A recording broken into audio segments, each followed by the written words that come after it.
A new threat from Russia to the U.S. this morning over what it calls the possible seizure of Russian assets in Ukraine.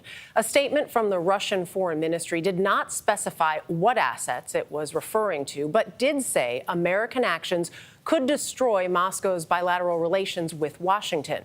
At the same time, 2 more ships left ports on the Black Sea today, bringing the total number of ships to depart Ukraine under a UN-brokered deal to 16. On the battlefield, fighting is continuing to rage in Ukraine's southeast, with Europe's biggest nuclear plant at the center of recent attacks.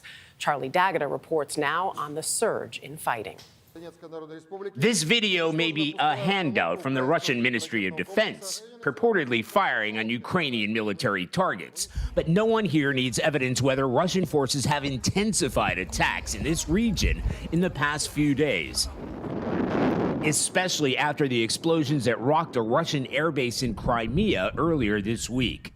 The Ukrainian government has been reluctant to claim responsibility or elaborate on exactly what took place, while acknowledging that a number of warplanes have been destroyed.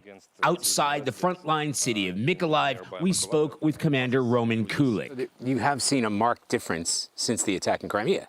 Yes, the difference is the increased shelling, he said, and that the Russians seem to want to show they have an advantage in long-range artillery weapons.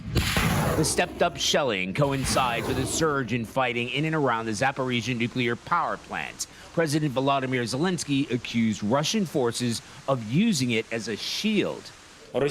Russia has turned to open nuclear blackmail, he said. What's happening now around the Zaporizhzhia nuclear power plant is one of the biggest crimes of the terrorist state.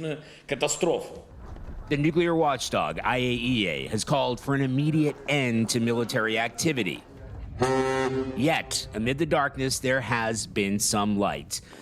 After a week where a dozen or so grain ships have left port in Ukraine, there are expectations that the first UN cargo ship might soon be leaving for the Horn of Africa, where it's needed most. A lifeline sent away from a country that could use one itself. For CBS Saturday Morning, Charlie D'Agata, near Mykolaiv, Ukraine.